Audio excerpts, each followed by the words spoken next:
asalaamaaleykum sama gars yi c'est Omzo TV officiel technologie en wolof nuyu naa leen baax ziar leen di leen jaajëfal di la wax rek comme d'habitude bi dee gan nga si chaîne bi invité na la nga abonné te nga bës cloche de notification bi ndax ngay mën di recevoir ay yeneen vidéo di la wax rek tey nag dinañu andil leen beneen astuce bu am solo muy naka ngay augmenter sa vitesse téléphone dal na jox benn code nag code boobu boo tapé sa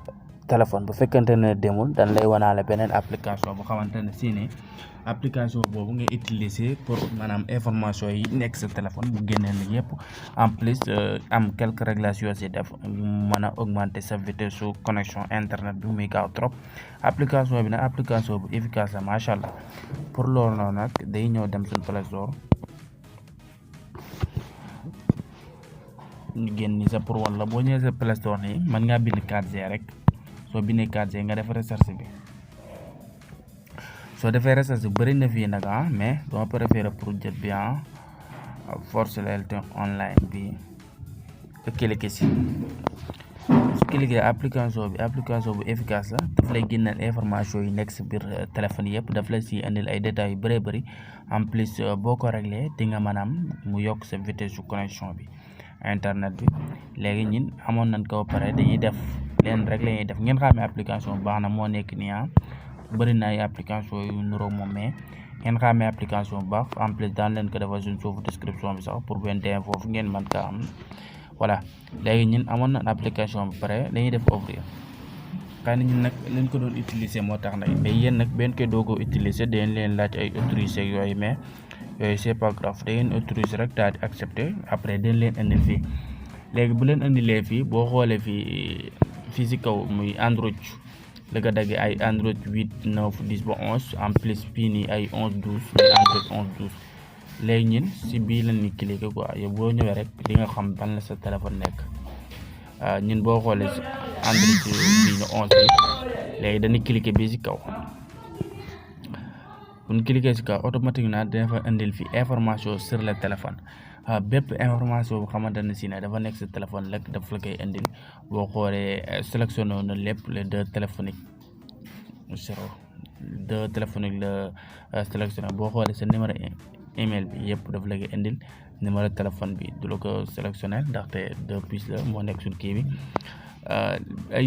information yu bëree bëri xamante ne seen mi ngi sa téléphone en plus code boobu ñu leen wan noonu boo leen xoolee code boobu boo ko tàppee si yéen dadul dox si téléphone yëpp nag mais am na téléphone yoo koy tàppee daf lay indil information yi yëpp mais boo ko amul boo ñëwee fii si téléphone daf lay koy indilaat fii information yi yëpp bépp information boo xamante ne seen mi ngi sa biir téléphone rek daf la koy indilaat yëpp si web bi yëpp HTTP bi yëpp daf lay indi information yu bëree bëri mën naa la ay fréquence beeg yëpp daf la ko indi si téléphone bi moo tax application bi efficace moo tax si ngay ñëw rek daal di mën a régler ndax daal di mën a gaawal sa vitesse yu connexion bi gis nga détails yu bëree bëri ñu ngi koy configurer de scène bi yëpp physique bi yëpp lépp daf la koy configurer wan la ko fii léegi pour nga am loolu fii ngay ñëw cliquer fii ci flèche boobu boo cliquer fii nag bëri na fii yu fi nekk quoi mais bii ngay ñëw ci LTE bi online bi LTE moo nekk nii LTE online boobu ngay configurer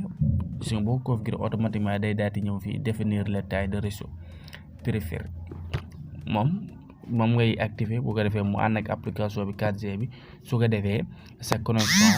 gën a gaaw gën a efficace bi en plus boo doon jàppat connexion bi yeex yaakaaram boo defee ni même bi dee code bi nga tàppi sa téléphone te mu jàll comme nii rek nga koy configurer mu daal di jàll mais bu fekkente jaar nga si application bi tamit kon nii nu ko paramètre rek noonu nga koy defee bu ko defee automatiquement sa connexion vitesse di nga remarqué ne gën naa gaaw quoi voilà j'espère que na gars yi astuce bi leer na di leen wax rek comme d'habitude rek duñ tay di leen ko wax ngeen di partager chaîne bi te ngeen di abonné te ngeen di like vidéo yu baax a baax ndax moo ni may doole si biir YouTube bi moo tax suñu vidéo yi ñu bëri di si mën a jot ngeen koy partager bu baax a baax di abonné ak di sem ngeen di bës cloche de notification tamit bu fekkante ne vidéo yi ñuy dugal intéressé na la ndax nga koy mën a jot ay yeneen vidéo xanaa rek di la dig daje à la prochaine vidéo incha allah.